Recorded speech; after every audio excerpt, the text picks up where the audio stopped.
नमस्कार, तुमचं सगळ्यांचं स्वागत आहे आजच्या नवीन व्हिडिओमध्ये।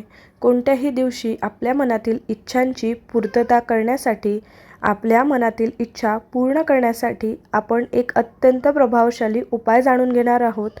तत्पूर्वी जर तुम्ही माझ्या चॅनलवर नवीन असाल तर चॅनलला सबस्क्राईब करून हा व्हिडिओ जास्तीत जास्त लोकांपर्यंत शेअर जरूर करा। तुमची कोणतीही इच्छा असो, यामध्ये तुमचं घराचं स्वप्न असो किंवा मूलबाळ होत नाही किंवा तुमच्या मुलांना चांगले शिक्षण हवे, नोकरी लागावी, घरामध्ये मोठ्या प्रमाणामध्ये पैसा यावा किंवा तुमची जे काही इच्छा आहे ती मनोकामना पूर्ण करण्यासाठी आपण हा उपाय करायचा आहे। मात्र अर्थात या सकारात्मक असाव्यात, चांगल्या असाव्यात, कुणाच वाईट व्हावं। जर तुम्ही चुकीचे वागत आहात तर ती चुकीची इच्छा कधीच पूर्ण होऊ शकणार नाही, हे आत्ताच लक्षात येऊ द्या। तुमची इच्छा पूर्ण होण्यासाठी तुम्ही धडपड करत आहात, कष्ट घेत आहात, परिश्रम करत आहात आणि काम करत आहात। तुमच्या मनामध्ये जी इच्छा पूर्ण होण्याची असेल आणि मनोमन तुमची मनोकामना आहे तर ती इच्छा नक्की पूर्ण होईल। हा उपाय कसा करावा चला तर जाणून घेऊया। हा उपाय करण्यास प्रारंभ करण्यापूर्वी आपण स्वच्छ असायला हवे। आपण स्नान करू शकता किंवा स्वच्छ हातपाय धुवून शकता। वस्त्र परिधान करून त्यानंतर आपल्या इष्टदेवतेचे स्मरण करायचे आहे। आपल्या इष्टदेवतेचे किंवा आपली देवावर श्रद्धा असेल त्या देवतेचे स्मरण करायचे आहे। तुमची कुलदेवतेचे स्मरण करायचे आहे आणि नतमस्तक होऊन आम्ही हे कार्य करत आहोत, या उपायामुळे आपलं यश प्राप्त होऊ दे अशी प्रार्थना करायची आहे। तुम्ही स्त्री असाल किंवा पुरुष असाल, सर्वांसाठी हा उपाय आहे।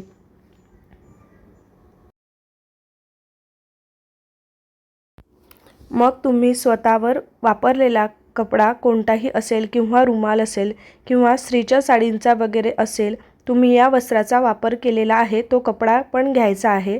कदाचित तुम्ही अनेक दिवसांपूर्वी तुमच्या कपाटामध्ये किंवा तिजोरीमध्ये ठेवून दिलेला जरी असेल तरी दोन्ही कपडा तुम्ही घेऊ शकता। फक्त तुम्ही त्याचा वापर केलेला असावा, कारण काही दिवस जरी हे कपडे आपण वापरतो त्या वस्त्रामध्ये, त्या कपड्यांमध्ये आपली ऊर्जा समाहित झालेली असते। आपल्या ऊर्जेचा काही अंश त्यात प्रत्येक वस्तूमध्ये गेलेला असतो। अशा प्रकारे कपडे घेतल्यानंतर आपण एखाद्या पात्रामध्ये तांब्याभर पाणी घ्यायचं आहे आणि आपल्या एखाद्या भांड्यामध्ये तांब्याभर पाणी घेऊन आणि आपलं स्वतःचं तोंड त्यामध्ये पाहायचं आहे आणि आपला चेहरा पाहायचा आहे आणि तुमची जी काही इच्छा आहे त्या पाण्यामध्ये पाहत बोलायची आहे। तुमची इच्छा आहे त्या पाण्यामध्ये पाहत ती बोलायची आहे। मात्र इच्छा व्यक्त करताना जणू ती इच्छा पूर्ण झालेली आहे अशा प्रकारे आपण बोलणार आहोत। उदाहरणार्थ म्हणजे तुमचं घराचं जर स्वप्न असेल तर 2023 सालातील जुलै महिन्यामध्ये माझं घर बनवून झालेलं आहे, माझं घराचं स्वप्न पूर्ण झालेलं आहे, माझं घर आता उभं राहिलेलं आहे, माझ्या घराचं बांधकाम पूर्ण झालेलं आहे। अशा प्रकारे आपण आपली इच्छा बोलून दाखवणार आहोत। तुमच्या घरात गरिबी आहे, तुम्हाला पैसे येण्याची आणि माझ्या घरात अमुक अमुक तारखेला, अमुक अमुक दिवशी, अमुक सालामध्ये मोठ्या प्रमाणात पैसा आलेला आहे, गर्भश्रीमंत झालेले आहे किंवा झालेली आहे। याशिवाय अमुक तारखेला माझ्या घरामध्ये माझं स्वतःचं बाळ खेळत आहे, माझा मुलगा किंवा मुलगी झालेली आहे, असं बोलायचं आहे। मात्र एका वेळी एकच इच्छा आपण बोलणार आहोत। मात्र पूर्ण मनाने आणि आत्मविश्वासाने आपल्याला वाक्य बोलायचं आहे, एकापेक्षा जास्त वेळ बोलायचं आहे। त्यानंतर ते पाणी आपण जे वस्त्र घेतले आहे तेव्हा त्याचा एका टोकाला आपण गाठ मारायची आहे आणि त्या गाठीवरती थोडेसे ते पाणी शिंपडायचं आहे।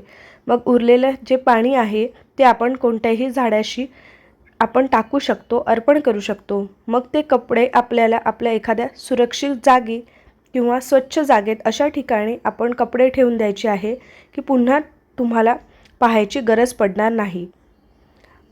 जरी तो कापड आपल्याला दिसला तरी काही हरकत नाही। जेव्हा तुमची इच्छा मनोकामना पूर्ण होईल तेव्हा मनोकामना पूर्ण झाल्यानंतर आपल्याला बांधलेली गाठ सोडायची आहे।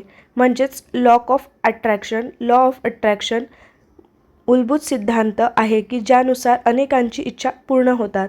याला वास्तुशास्त्र, ज्योतिषशास्त्र आणि तंत्रशास्त्र ची जर जोड दिली तर त्यातून निर्माण होणारे उपाय परिणामकारक असतात. आपण सुद्धा आपल्या मनातील इच्छांची पूर्तता करणारा हा छोटासा उपाय आवर्जून करून बघा. धन्यवाद.